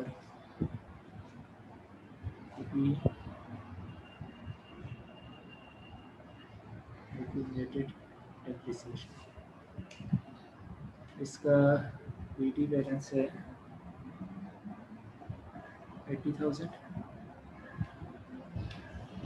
इसका सीडी बैलेंस है 120,000, और डिस्पोजल जो हुआ है वो हुआ है 20,000 का, सही। ये हो गया 140,000 और ये भी होगा 140,000। इसका मतलब है ड्यूरिंग द ईयर मैंने परचेज़ किया है 60,000, सही। E P accumulated depreciation, P T balance कितना है? ये है 24,000। सी डी कितना आ गया? 32,000।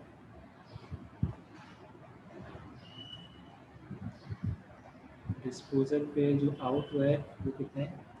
वो है 8,000। ये आ गया 40,000 और ये भी आएगा 40,000। इसका मतलब है चार्ज कितने हैं फॉर द ईयर? 16,000, सही। मुझे ये फिगर पता चल गई, ये फिगर पता चल गई। इससे पहले मुझे ये दोनों फिगर पता नहीं थी, सही। इसके अलावा फिर मैं एक और करूँगा, मुझे बनाना है रिटेन अर्निंग का। सही,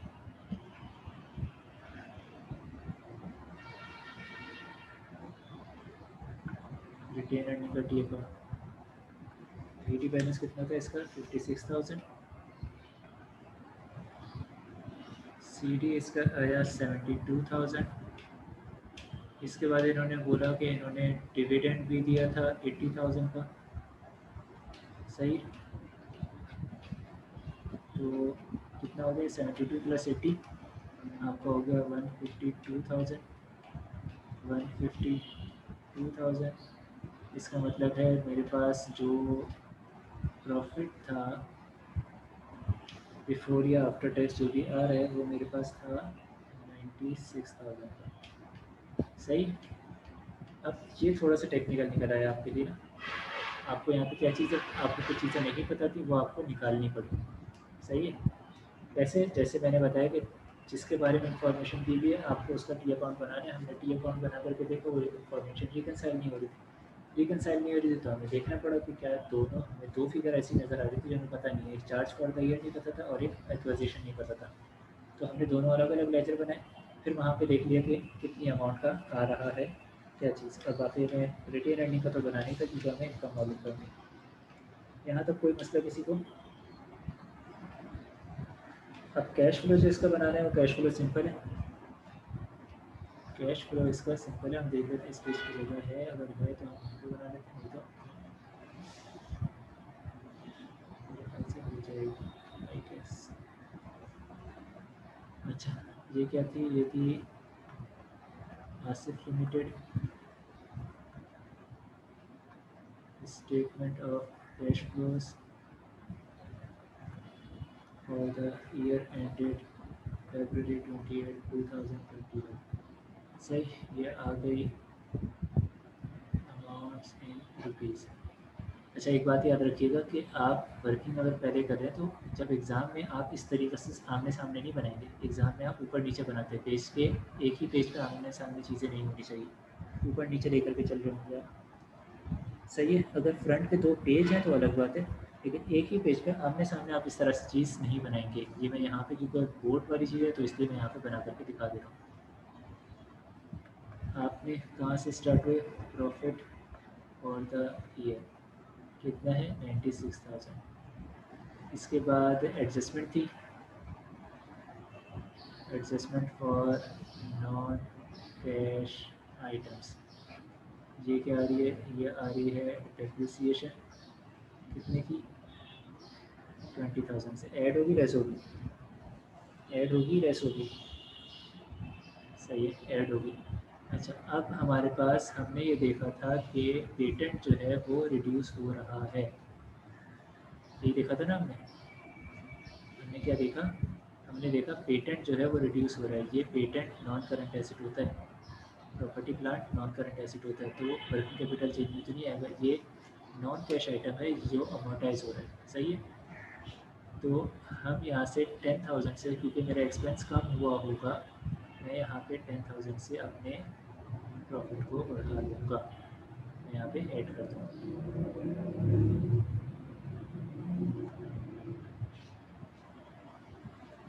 अमोर्टाइजेशन। सही, इसके अलावा कोई नॉन कैश आइटम नहीं है। कितना बैलेंस हो गया, 96 प्लस 20 प्लस 10, आपका जो हो गया 136,000। सही है ना, 106 126 126,000,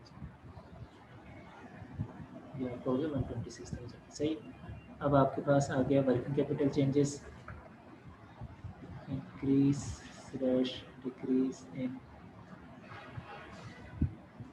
करंट एसेट्स। कौन कौन से करंट एसेट्स थे, अब मैं ऊपर नहीं जा रहा हूँ, मैं यहाँ पे क्वेश्चन पे देख रहा हूँ, आप वहाँ पे देख लीजिएगा। अकाउंट रिसीवेबल था इनका,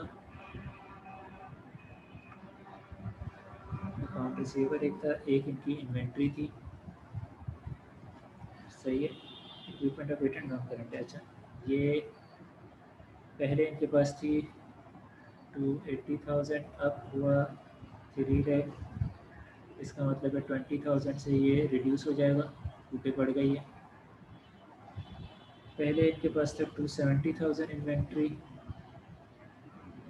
अब इनके पास है 264,000 इन्वेंट्री, कम हो गई है, इस वजह से 6,000 से ये और बढ़ जाएगा। Decrease slash increase in current liabilities.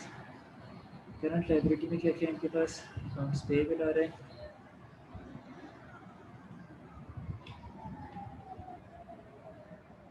Accounts payable इनके पास आया है।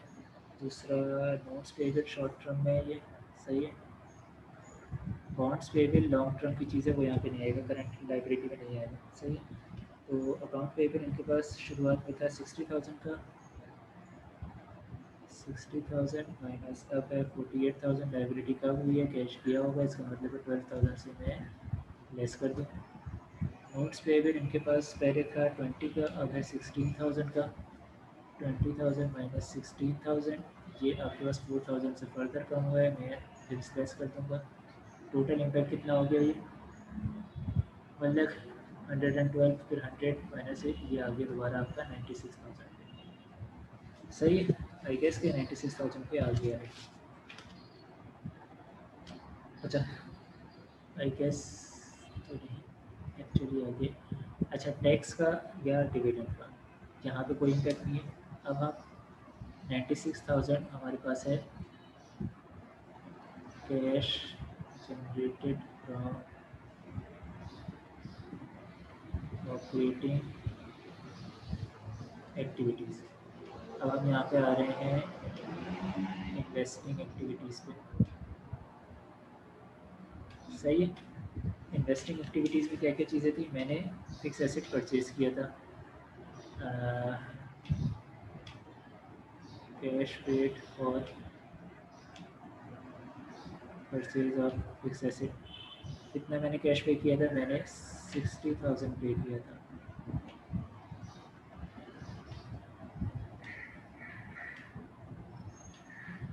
अमाउंट्स इन रुपीज़, सही, 60,000 पे किया था मैंने। इसके अलावा मुझे कैश प्रोसीड भी मिली थी डिस्पोजल के अगेंस्ट, सही है। Proceed from disposal of fix asset कितनी मिली थी मुझे, मुझे ये मिली थी 8,000 की, 8,000 की प्रोसीड मिली थी। ये लेस होगा, ये ऐड हो जाएगा, टोटल कितना हुआ ये आपका टोटल हो जाएगा 52,000।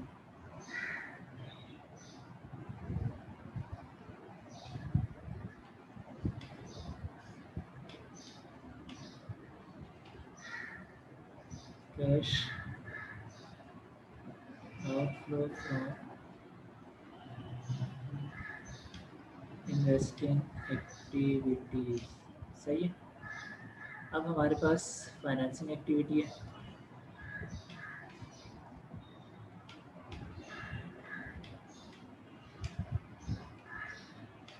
फाइनेंसिंग एक्टिविटीज़ में क्या क्या आ रहा है, इसमें आ रहा है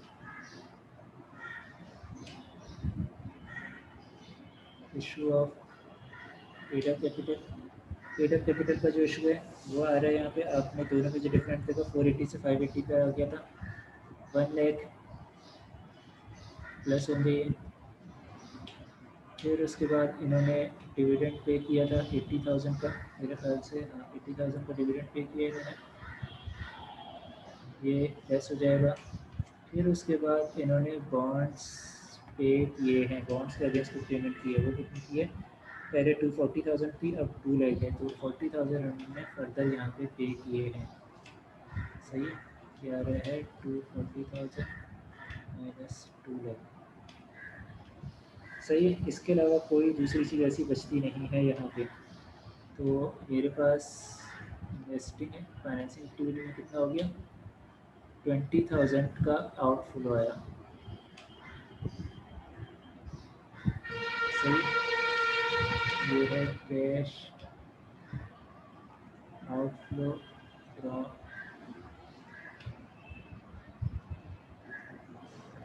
फाइनेंसिंग एक्टिविटीज़। 52 का आउटफ्लो, 20 का आउटफ्लो, 72 का आउटफ्लो हो गया, सही है। और इनफ्लो है 96 का, तो 96 माइनस 72 आपका ये हो गया 24,000।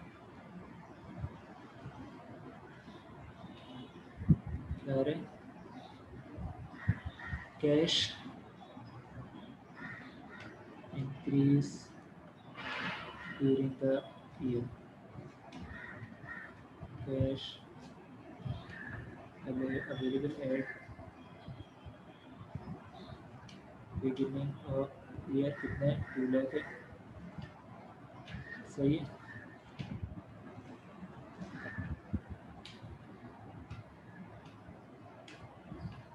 Cash available at end of year 240,000, sorry 224,000 होगा ना ये,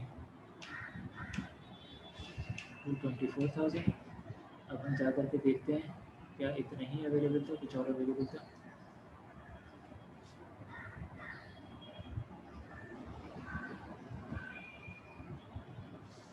ये आ रहा है आपका 24,000 कैश, सही। तो ये आपका एक दूसरा क्वेश्चन था जो थोड़ा सा ट्रिकी कहाँ पे हो रहा था कि इसने सारी इन्फॉर्मेशन आपको ऐसे नहीं दी थी कि सारे के सारे आपके पास अदर इन्फॉर्मेशन में आ रहे हों और आप अदर इन्फॉर्मेशन की सिंपल टी अकाउंट बनाए और काम हो जाए। इन्होंने आपको इनकम रिटेन अर्निंग का कुछ नहीं दिया था, वो आपको निकालनी थी। इन्होंने आपको परचेजेस से कुछ नहीं बताया, फिक्स एसेट मैंने कितने परचेज किए हैं, डेप्रिसिएशन कितनी चार्ज की है, रिटेन अर्निंग में प्रॉफिट मेरा कितना था, ये चीज़ें इन्होंने नहीं बताई। बॉन्ड्स पेएबल के बारे में अचानक से इन्होंने पूछ दिया, आप लोग देख के परेशान हो सकते हैं। वहाँ पे यहाँ पे कुछ भी नहीं है, सिर्फ लाइबिलिटी है, नॉन करंट लाइबिलिटी है और फाइनेंस जनरेट करने के लिए ली जाती है, इसलिए फाइनेंसिंग एक्टिविटी है। सही है, कंपनी बॉन्ड्स इशू करती है टू हैव सम फाइनेंस, सही है। तो यहाँ तक कोई मसला,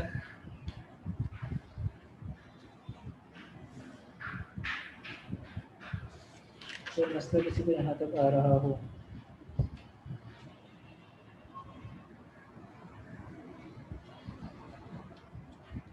ये एक और चीज़ आपने देखी, ये डेबिट और क्रेडिट बैलेंसेस अलग अलग दे रहे थे, सही है ना।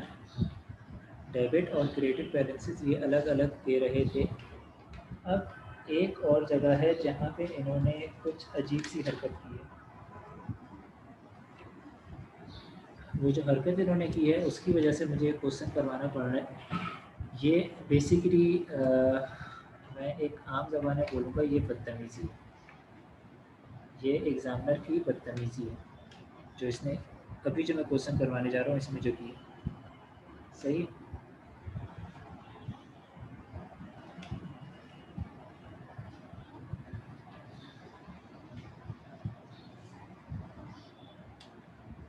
एग्जामिनर ने प्रिसाइजली इसे बदतमीजी की, ऐसा होना नहीं चाहिए। आपको कैश फ्लो के कॉन्सेप्ट आपको पूछना है तो कैश फ्लो का कॉन्सेप्ट पूछें, ये कुछ अजीब सी चीज़ इन्होंने पूछी है। क्वेश्चन लिख लेते हैं, आपको खुद अंदाज़ा हो जाएगा कि एग्ज़ामिनर ने क्या किया है। ये सिंपल जो है ना, बच्चे को कंफ्यूज करने के लिए एक इस तरह का क्वेश्चन बना के दिए, बच्चे मार्क्स ना दे पाए। कैश फ्लो को इतनी खतरनाक चीज़ नहीं है जो कि बेकार में बना रहे हैं। ये बोल रहे हैं, क्वेश्चन बोल रहा है कि during 2020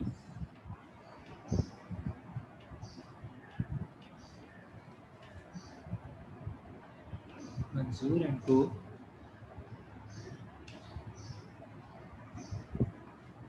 should the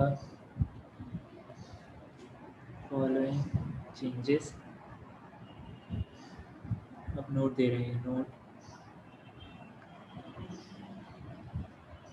increase in assets are shown in debit column and increase in liabilities and equities are shown in credit column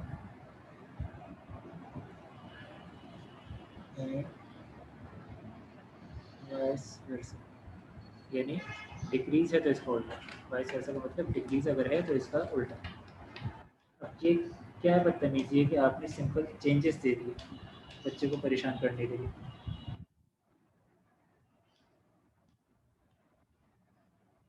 क्या डिटेल है? डिटेल ये डेबिट क्रेडिट, कैश क्रेडिट हो रहा है इसका मतलब है कैश कम हुआ, सही है। फिर इन्होंने दिया इन्वेंट्री जो है वो क्रेडिट हो रही है 6250 से। फिर प्रीपेड रेंट है ये भी क्रेडिट हो रहा है 2500 से, इसका मतलब ये भी कम हो रहा है। फिर उसके बाद आपका आ रहा है अकाउंट रिसीवेबल, ये आपका डेबिट हो रहा है 7500 से, इसका मतलब ये बढ़ गया। फिर आपके पास आया प्लांट एसेट, ये भी 20,000 से बढ़ गया, सही। इसके बाद आपके पास आ रही है एक्यूमुलेटेड डेप्रिसिएशन 7500 से क्रेडिट है, इसका मतलब ये भी बढ़ गई है, सही। फिर आपके पास आ रहा है शेयर कैपिटल 17,500 से, ये भी बढ़ गया, सही। इसके बाद आपका आ रहा है अकाउंट पेएबल 5000 से, ये भी रिड्यूस हो गया, सही, डेबिट हो गया। फिर आपके पास आ रहा है डिवेंचर पेएबल, ये भी 17,500 से रिड्यूस हो रहा है, सही। इसके बाद आपके आ रही है रिटेन अर्निंग,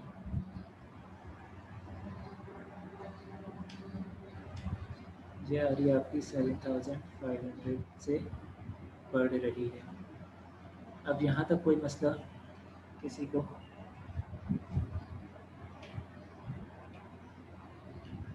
साथ में ये बोल रहे हैं cash dividend of 37,500 have been paid during the year, सही। रिक्वायरमेंट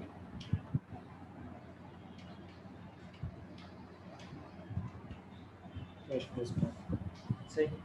अब देखो, इसे इस क्वेश्चन को देख करके मैं ही बोलूँगा थोड़ा बदतमीजी वाला क्वेश्चन है, लेकिन स्टिल इस क्वेश्चन को देख करके बच्चा शायद परेशान हो सकता है।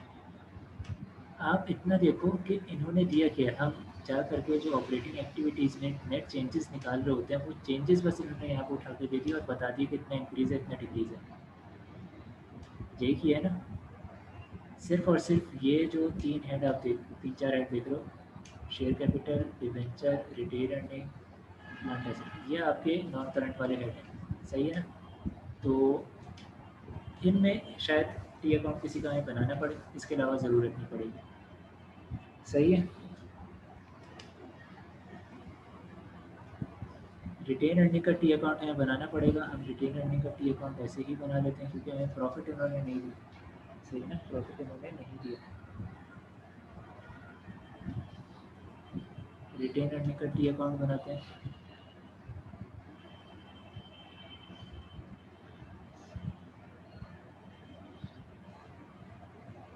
इनका चेंज क्या है, चेंज आया इनका नेट क्रेडिट में, क्रेडिट 7,500 से बढ़ा है और डिविडेंड कितना होता है 37,500 का इन्होंने डिविडेंड पे किया है, ऐसा ही है।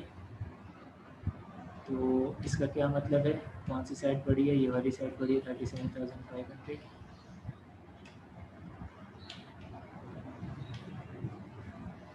इसका मतलब है मेरे पास 30,000 का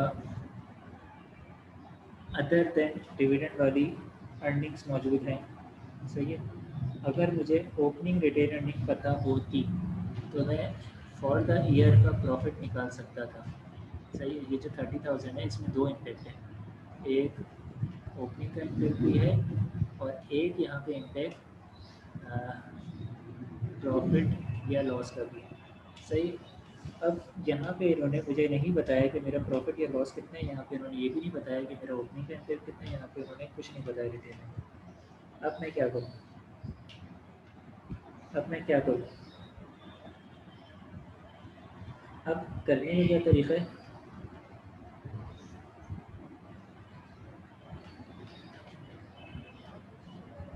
मैं एक चीज़ सपोज़ कर सकता हूँ कि जो चेंज है ड्यूरिंग द ईयर का, वो सिर्फ़ और सिर्फ़ ड्यूरिंग द ईयर का चेंज है, वो मेरे पास नेट क्लोजिंग बैलेंस कहीं नहीं दे रहा, वो मेरे पास चेंज है।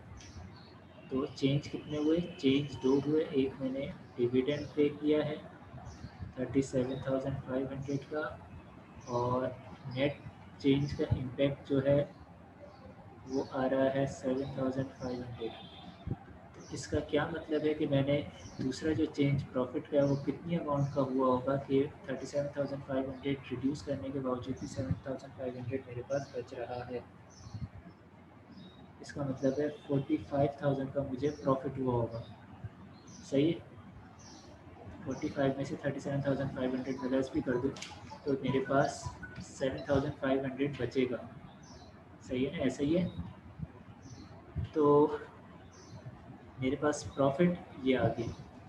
अब मैं बनाना शुरू करूँगा स्टेटमेंट ऑफ कैश फ्लोज, और हम बनाते हैं नेक्स्ट पेज से, तो ज़्यादा बेहतर है। कंपनी का नाम क्या है? मंजूर एंड को। और statement of cash flows for the year ended, year and इसका दिया है कहीं? 2020 दिया, ईयर एंड कोई सा नहीं दिया, डेट नहीं दी। सही। तो स्टार्ट करते हैं।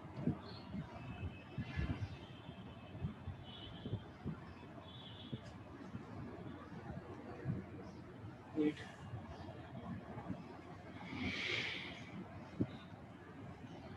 प्रॉफिट फॉर द ईयर 45,500 ही था, कुछ और था? 45,000 था, 45,000 का, सॉरी 45,000 का प्रॉफिट आ रहा है। सही। अब इसमें डेप्रिसिएशन कुछ चार्ज किए इन्होंने,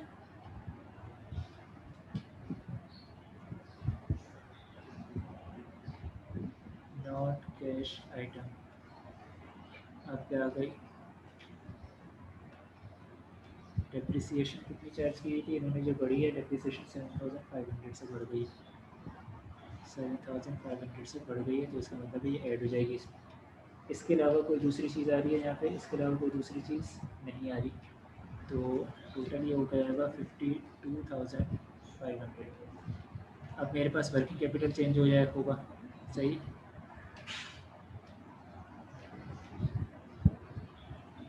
cash inflow before working capital. अच्छा, कैश इनफ्लो नहीं करें, इससे आप करें प्रॉफिट।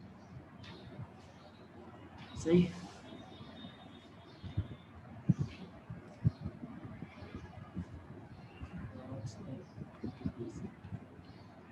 अब आपके पास वर्किंग कैपिटल चेंज आपको करना है, आपको क्या क्या चीज़ें लेनी है? Increase slash decrease in current assets. Current assets क्या है? इन्वेंट्री डिक्रीज हुई थी 6250 से, इसका मतलब है ये ऐड हो जाएगी। इसके अलावा आपका प्रीपेड रेंट डिक्रीज़ हुआ था, इसका मतलब है ये भी ऐड हो जाएगा 2500 से। फिर उसके बाद आपका आ रहा है अकाउंट रिसीवेबल, इंक्रीज़ हुआ था 7500 से, यहाँ पे लेस हो जाएगा 7500 से। सही है। प्लांट एसिड यहाँ पे कंसिडर नहीं होगा। अब उसके बाद आपका आ जाएगा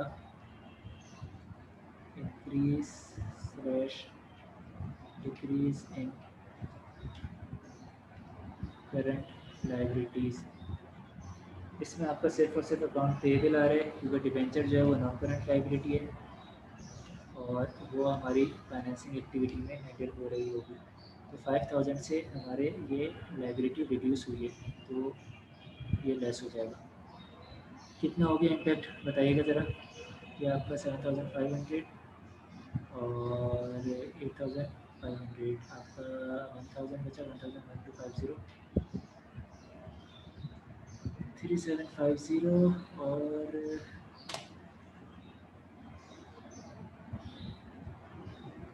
यार आप लोग कैलकुलेटर लेकर के नहीं बैठते हैं क्या?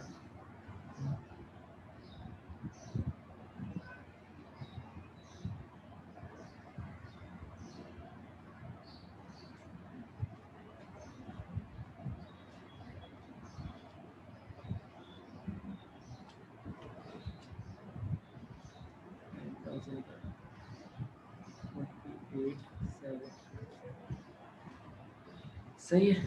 48,750 ये क्या फिगर आ गई? ये आपकी आ गई है cash inflow from operating activities, चाहिए ना? Cash inflow from operating activities. अच्छा, अब इन्होंने बताया कि प्लांट एसेट 20,000 से। अब क्या मुझे यहाँ पे टी अकाउंट बनाने की ज़रूरत है? मुझे टी अकाउंट बनाने की इसलिए ज़रूरत नहीं क्योंकि मुझे क्लोजिंग और ओपनिंग बैलेंस ही नहीं पता। तो मैं सिंपल इन्वेस्टिंग एक्टिविटी में जो चेंज दिया है वो मैं डाल दूँगा। इन्वेस्टिंग एक्टिविटीज़ में जो बढ़ा है उसे मैं परचेज ऑफ प्लांट एसेट ले लूँगा। 20,000 परचेज हुआ है, नेगेटिव में चला जाएगा ये, सही। इसके अलावा कोई चीज़ आपकी आ रही है यहाँ पे इन्वेस्टिंग एक्टिविटी वाली? नहीं। अब जो भी आएगी वो फाइनेंसिंग में आएगी। तो इन्वेस्टिंग एक्टिविटी 20,000 का cash outflow from investing activities, ये आ गया। अब मेरे पास फाइनेंसिंग एक्टिविटीज़ है। फाइनेंसिंग एक्टिविटीज़ में कह रहे हैं कि हमारा पेड अप कैपिटल जो है 17,500 से बड़ा है, कैश इसमें इशू किया होगा। इसके बाद ये बोल रहे हैं डिबेंचर पेएबल जो है मेरा 17,500 से रिड्यूस हुआ है, माइनस कर देंगे इसे। इसके अलावा ये बोल रहे हैं कि डिविडेंड जो है वो पे किया गया है 37,500 का, सही है। तो ये बेसिकली 37,500 का cash outflow from financing activities आ जाएगा, सही। तो मेरे पास टोटल कितना हो जाएगा? 48,750 जो है मेरे पास ऑपरेटिंग एक्टिविटीज़ का था, फिर 20,000 जो है वो इसमें से लेस हो गया, और फिर उसके बाद मेरा 37,500 भी इसमें से लेस हो गया। तो ये मेरे पास क्या बचा?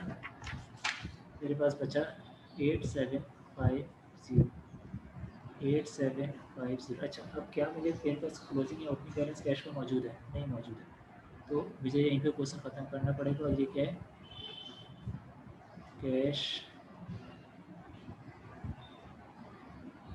आउटफ्लो है ये, cash outflow during the year, या decrease in cash during the year 8750। अगर हम क्वेश्चन में देखें जा करके मैच करने के लिए, तो क्या यही अमाउंट दी हुई थी, कुछ और दी हुई थी? क्रेडिट है 8750, एसेट क्रेडिट में, इसका मतलब है डिक्रीज़ हुआ था, तो ये डिक्रीज़ हो रहा है। अच्छा, आज मैंने अच्छा खासा आप लोगों का टाइम ले लिया कैश फ्लोज के ऊपर, और कैश फ्लोज की मैंने हर तरह के सिनेरियोज आपको करा दिए। तो होपफुली आप ये कैश फ्लो के जितने भी क्वेश्चंस हैं वो आप इजीली कर पाएंगे, कोई ऐसा इशू नहीं होगा, सही है। तो आज के लिए इतने ही। जो क्वेश्चन होंगे वो सॉल्व करने की कोशिश करिएगा, और क्वेश्चन अगर कुछ आता है आपको तो कल की क्लास में आप लोग पूछ सकते हैं, सही। अल्लाह हाफ़िज़।